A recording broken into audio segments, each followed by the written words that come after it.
Hola, bienvenidos a Historias del Paddock. Como bien sabéis, esta temporada se cumplen 75 años del Mundial de MotoGP, del Campeonato del Mundo de Velocidad. Y creemos que una forma de celebrar esta efeméride es hablar y recordar a los grandes campeones que ha dado el Mundial de Motociclismo. Y nada mejor que empezar por el más grande, por el más laureado, por Giacomo Agostini, 15 veces campeón del mundo, 122 victorias en su haber y hoy el protagonista de Historias del Paddock.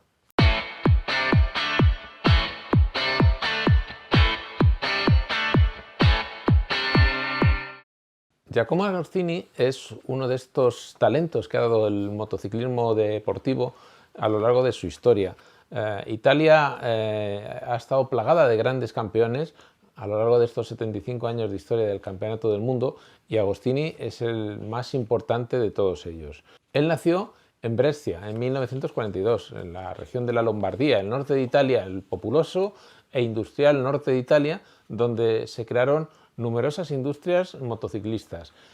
Una de esas industrias que había en el norte de Italia que era fundamental fue MV Agusta.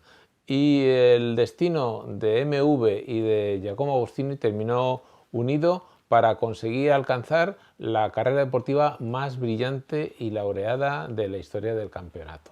Es en este punto donde conviene hacer un pequeño repaso para saber cómo empezó MV Agusta en el mundo de las motos, porque MV Agusta no tenía nada que ver con el mundo del motociclismo, como otras de las empresas, de las marcas, de los fabricantes italianos en los orígenes del campeonato, como Morini, como Benelli, como Gilera, que eran fabricantes de motos. Agusta era una empresa aeronáutica propiedad de la familia Agusta, el conde Domenico Agusta a la cabeza de la familia, un gran aficionado al mundo del motor que decidió, por capricho, por disfrute, por hobby, poner en marcha una marca de motos y dedicarse sobre todo a la competición, aunque también producía motos de calle. El origen de MV Agusta tiene que ver con Piero Remor, que es el ingeniero, el padre del mítico motor de 4 cilindros en línea, que es la configuración que más títulos ha conseguido en el Mundial de Velocidad, en la máxima categoría. Piero Remor en los años 20 y 30 había trabajado con GRB, con Opra y finalmente con diferentes discrepancias con el conde Bonmartini, que era el propietario de Opra, terminó marchándose y dejando a un lado su material. Ese material que siguió siendo desarrollado por otros ingenieros, terminó en manos de Gilera a finales de los años 30, cuando adquirió todo el departamento de competición de Opra a Bonmartini. Giuseppe Gilera era un gran aficionado a las motos, fue competidor en su juventud, creó una potente escudería que dominaría el Mundial, el de 500, en los primeros años del campeonato. Pero, ¿qué sucedió con Gilera y Remor? Durante casi una década estuvieron trabajando de nuevo, colaborando, después de que Remor, tras una temporada en OM, que era una industria automovilística, se quedara sin trabajo por su carácter y sus discrepancias y sus choques frecuentes con pilotos, con técnicos, con directivos. Giuseppe Gilera repescó a Remor en 1939 y el ingeniero se mantuvo en la firma italiana hasta 1949, cuando decidió abandonar la escudería de nuevo por discrepancias. Domenico Agusta conocía muy bien la situación por la que estaban pasando y también era muy sabedor de la experiencia y el valor del conocimiento de Remor, así que no dudó en encargarle que desarrollara dos motos, una 125 y una 500, la 500 con el mismo concepto del motor 4 cilindros en línea que tenía Gilera, y de esta forma presentarse en el Campeonato del Mundo con estas nuevas máquinas. Lógicamente, además, la llegada de Arciso Arcesiani al equipo MV Agusta como piloto de desarrollo, como piloto competidor, que también había formado parte de la estructura de Gilera, provocó un gran enfado en Gilera porque pensaba que era toda una tradición. Y a partir de ese momento, a partir de esa temporada, MV fue creciendo y organizando su estructura hasta convertirse en la marca que lideraba y que dominaba el Mundial.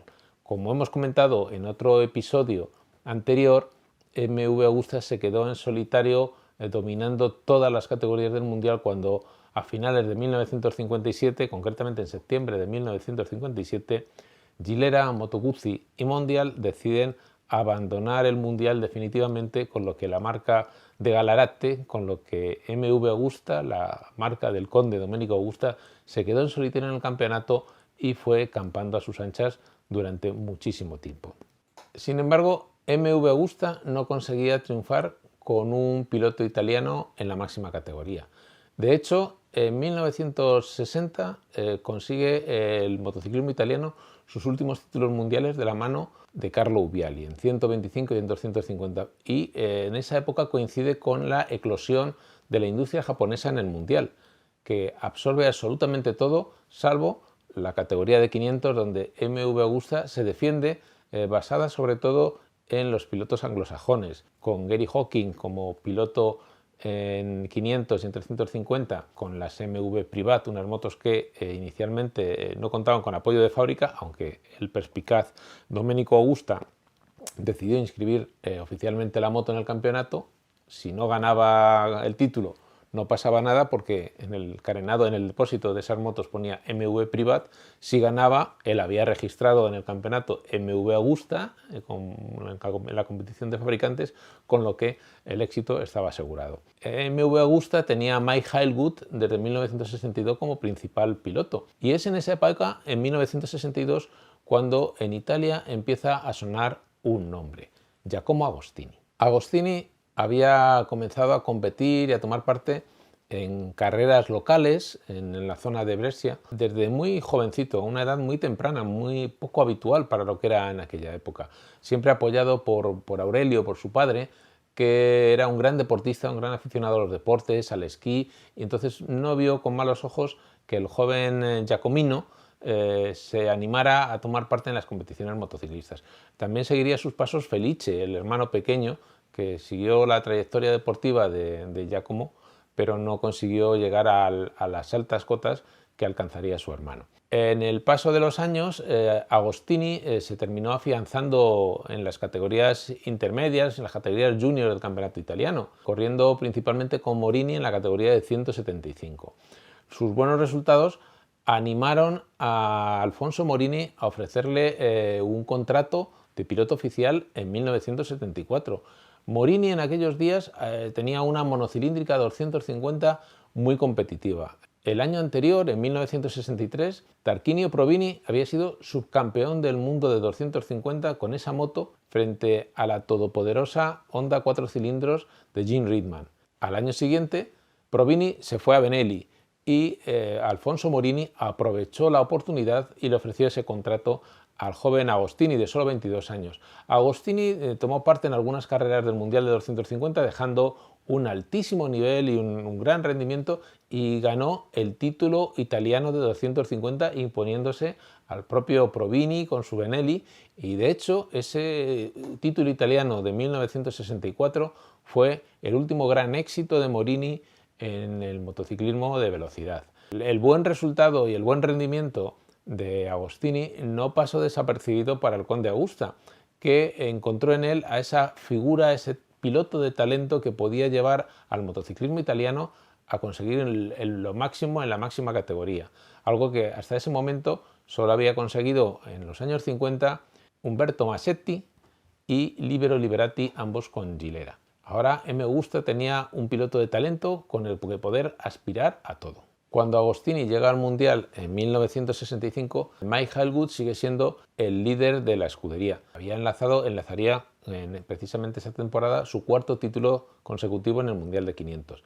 Y Hailwood se dio cuenta enseguida que tendría que buscar otro acomodo, porque el crecimiento del joven Agostini y el apoyo incondicional del conde Agusta le iba a poner las cosas muy difícil. Así que Hailwood aceptó la oferta de Honda. En 1966 empezó a competir con Honda en 250 y 350 y posteriormente también tuvo que hacerlo en 500, mientras que toda la atención de MV Agusta se centró en Agostini. Esa primera temporada de 1965 Agostini fue subcampeón tras Hailwood, y a partir de 1966 fue enlazando un título detrás de otro, imponiendo su mecánica a las poderosas motos de Honda. En MV Agusta tuvieron que reaccionar muy rápido cuando Honda se adentró en la categoría de 500 en 1966 y transformaron rápidamente su veterana 500 de 4 cilindros, una moto potente, grande, pesada, que no había tenido rival alguno desde la retirada de Gilera y de Moto Guzzi en el 57, y tenían que hacer frente a la ofensiva de Honda con su RC 181, la 500 de 4 cilindros, que era mucho más potente, mucho más moderna y más avanzada. Así que decidieron tomar la base del motor tricilíndrico de 350 para desarrollar un nuevo motor de 500 con el que hacer frente a Honda. El acierto fue pleno porque mientras que Honda tuvo algunos problemas técnicos que apartaron a Hailwood del título, la nueva 500 de MV Agusta con Agostini a los mandos fue un éxito absoluto y consiguió esa primera corona mundial. El éxito de Agostini continuaría durante una década, dominando las categorías de 350 y 500 en determinados momentos de una forma realmente abrumadora. Agostini fue campeón de 500 de forma consecutiva durante 7 años, de 1965 a 1972, además de ganar un 8º título y el último de su carrera deportiva, en 1975. Pero además también fue campeón de 350 desde 1968 hasta 1974. El éxito de Agostini y MV Agusta era absoluto. La retirada de Honda les dejó totalmente en solitario en las categorías superiores del Mundial y allí no había fabricante que pudiera plantarle cara. Para que os hagáis una idea de lo que supone, he tenido que hacerme una chuleta porque las cifras son tremendamente impactantes. Agostini en la temporada 1968, 1969 y 1970, esas 3 temporadas, ganó absolutamente todas las carreras en las que tomó parte. Hizo un total de 56 carreras, entre 350 y 500, y las ganó todas. Pero si sumamos a esas 3 temporadas, también la de 1971 y 1972, esos 5 años hizo el doblete en 350 y 500, Agostini disputó un total de 98 carreras. Se dio la circunstancia que en alguna ocasión, llegado el final de temporada, Agostini había ganado ya y tenía el título asegurado con anterioridad, que decidía no correr en determinadas carreras. Incluso en una ocasión renunció al Gran Premio de las Naciones en Monza, que era la carrera cumbre y la más importante para MV Agusta. Pero bueno, como era Agostini, podía permitirse ese lujo. Bueno, pues como os digo, entre 1968 y 1972, Agostini corrió 98 grandes premios. Acabó 90, porque tuvo varias averías. Y de esos 90 que terminó, ganó 88 carreras. Son unas cifras abrumadoras, son tremendas, desde luego. El desenlace en el final de la carrera deportiva de Agostini también va paralelo al desenlace de MV Agusta. Sorprendentemente, de una forma inesperada, en febrero de 1971, poco antes de cumplir los 64 años, fallece Domenico Agusta y es su hermano Corrado el que se hace cargo de la escudería. Las cosas ya no fueron como eran en ese momento. Las relaciones entre Agostini y MV Agusta empezaron a complicarse porque a partir de 1973 entró en escena Phil Reed. Phil Reed había llegado a la escudería un año antes como un apoyo, un soporte en la lucha de Giacomo Agostini con Jarno Saarinen por el título de 350. Y como premio a su buena labor como escudero, MV Agusta incluyó a Phil Reed en el equipo oficial de 500 en 1973. Ese año Yamaha llegó al Mundial con su primera 500, esa 4 cilindros en línea refrigerada por agua que Jarno Saarinen se había encargado de desarrollar y había colaborado en su diseño, y el inicio arrollador de Saarinen hizo que de nuevo MV Agusta tuviera que reaccionar de forma rápida para plantar cara al equipo japonés. Como sucediera unos años antes, nuevamente volvieron a tomar el diseño de la 350 de 4 cilindros que se había renovado unos años antes para servir de base al nuevo motor de 500. Y lo curioso del tema es que en lugar de entregarle esa primera versión directamente a Giacomo Agostini, fue Phil Reed el que disfrutó de esa primera mejora por parte de MV Agusta, lo cual provocó un enorme enfado en Giacomo Agostini. Tuvo una tensa relación con su compañero Phil Reed y a final de temporada, una temporada en la que, como sabéis, Jarno Saarinen falleció junto a Renzo Pasolini en un terrible accidente en Monza, Phil Reed consiguió coronarse campeón y Agostini se vio batido por su compañero de marca. Eso provocó su salida de MV Agusta con un gran disgusto y un gran enfrentamiento personal, y se fue a parar a Yamaha, donde en 1974 ganaría el título de 350, sería su 14º título mundial, y en 1975 por fin ganaba el título de 500, su 15º título de 500, con la moto japonesa, que es un título significativo, porque es la primera victoria de una marca japonesa en la categoría reina, y es la primera victoria, el primer título de una moto dos tiempos en el Mundial de 500. Ese año Agostini remató su carrera deportiva y prosiguió corriendo con Yamaha hasta 1977, aunque con la salvedad de que en 1976 estuvo compartiendo las dos categorías 350 y 500 con una MV Agusta y una Suzuki, con las que conseguiría sus últimas victorias. Su último triunfo en el Mundial sería precisamente en 1976 en Nürburgring, en la categoría de 500, con la MV Agusta, que de hecho sería además la última victoria de MV Agusta en el Mundial de 500. En 1977 regresó a Yamaha para correr en 350, en 500 y también para correr en 750. Y al final, pues bueno, tuvo un desenlace de su carrera deportiva sin una despedida muy brillante. No consiguió victorias en esa temporada en los grandes premios, aunque sí ganó una carrera de 750 y fue tercero a final de temporada en ese campeonato del mundo, que ese año la categoría de 750 tenía por primera vez título de campeonato del mundo. Cerrada esa temporada, Agostini decidió retirarse. Sin embargo, hay una anécdota significativa que tiene que ver con la Honda NR500, y es que resulta que en un salón italiano, salón de Milán, un mecánico de Agostini se encontró con un periodista japonés y le comentó que estaba contento, que se había enterado que iban a verse próximamente de nuevo en los grandes premios porque Agostini iba a fichar por Honda. Entonces, claro, este mecánico se quedó muy sorprendido y tras indagar en la historia resulta que a oídos de Agostini había llegado el hecho de que Honda iba a desarrollar una moto de 500 y lo primero que hizo fue interesarse vivamente por el proyecto. De una forma un poco peculiar viajó a Japón en secreto, enlazando diferentes vuelos a través del medio mundo, con escalas de lo más pintorescas en el Cairo, en Beirut, en Calcuta, hasta llegar a Tokio, y allí habló con los responsables de Honda para conocer el estado real de desarrollo de aquella moto. Aquella moto iba a ser la Honda NR500 y como todavía estaba muy falta de desarrollo y le quedaba mucho camino por recorrer, Agostini finalmente confirmó su retirada y dejó el mundo de las carreras. Aquí me gusta hacer una parada para establecer un paralelismo importante y que a mí me resulta bastante peculiar entre las figuras de Giacomo Agostini y de Valentino Rossi, los dos grandes ases del motociclismo italiano, porque de una forma u otra su brillo ensombreció al resto del motociclismo italiano en diferentes épocas. Por ejemplo, fijaros en este detalle.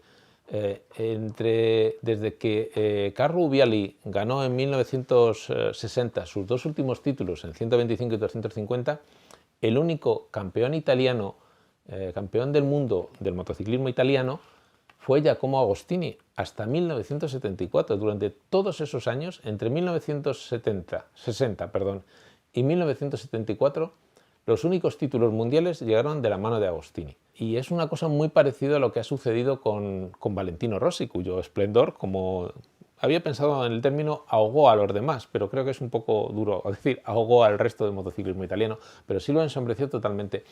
El caso de Valentino Rossi es muy parecido. Mientras estuvo brillando y triunfando en el Mundial de 500 y en MotoGP entre 2001 y 2009, aunque hubo otros pilotos italianos que ganaron títulos, Roberto Locatelli, Marco Melandri, Bueno, Manuel Poggiali, aunque es de San Marino, formó parte del motociclismo italiano. En fin, fueron surgiendo estrellas, pero ninguno llegó a despegar y eclosionar como Valentino. Hay un gran paralelismo entre las dos figuras del motociclismo italiano, ¿verdad? Y luego también resulta curioso cómo el motociclismo italiano, con una poderosa y grandísima industria en diferentes marcas, prácticamente solo tenía a Agostini como referencia, ¿no? Y nunca consiguió que los pilotos italianos triunfaran con otras marcas que no fueran italianas. Por ejemplo, Honda, cuando llegó al Mundial, contrató a pilotos de diferentes nacionalidades, sobre todo británicos, pero nunca contrató pilotos italianos. Los italianos estaban centrados en su industria y no fueron capaces de triunfar. Solamente lo logró Agostini.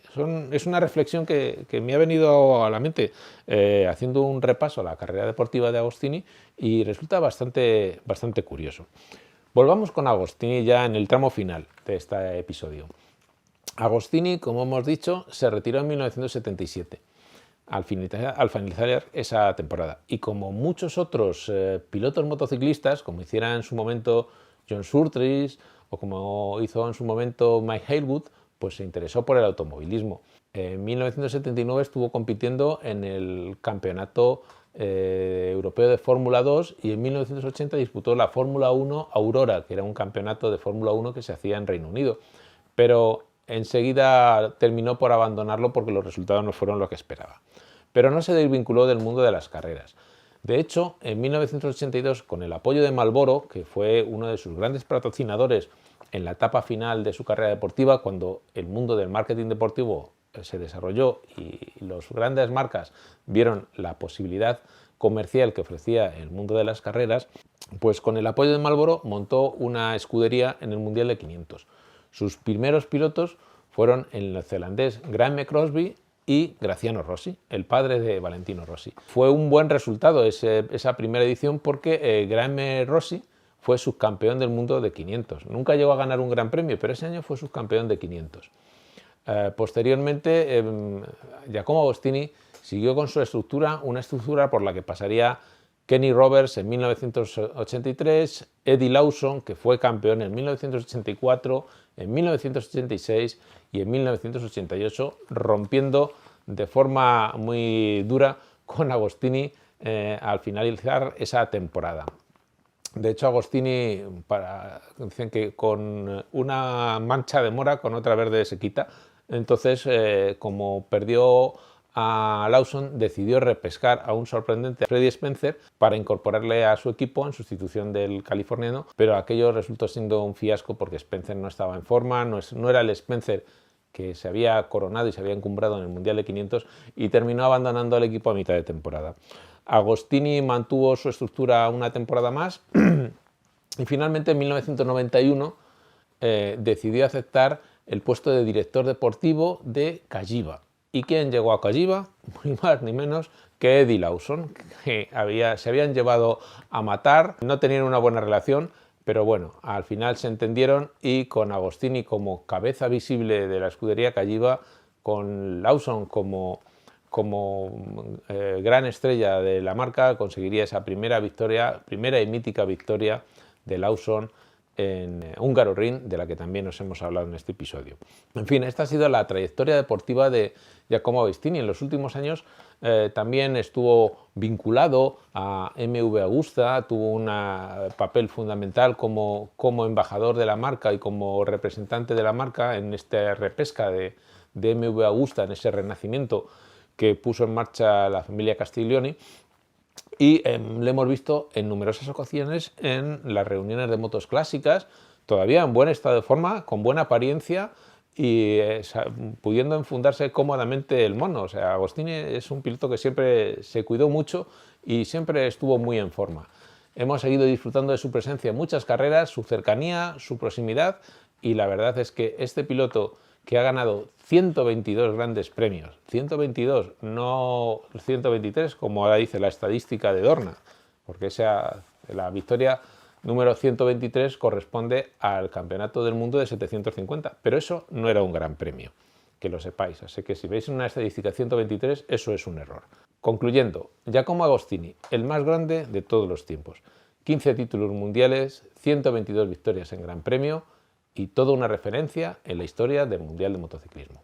Bueno, y nada más, hasta aquí el episodio de hoy. Espero que os haya gustado. Si es así, pues acordaros de compartir el contenido, suscribiros si os gusta nuestro canal, acordaros de darle a la campanita para recibir las notificaciones y recordaros que está a la venta Un siglo de grandes premios, el último libro en el que hemos trabajado, un libro que recoge la historia del Mundial de Velocidad y desde los orígenes de los grandes premios, desde el Gran Premio de Europa ya por 1924.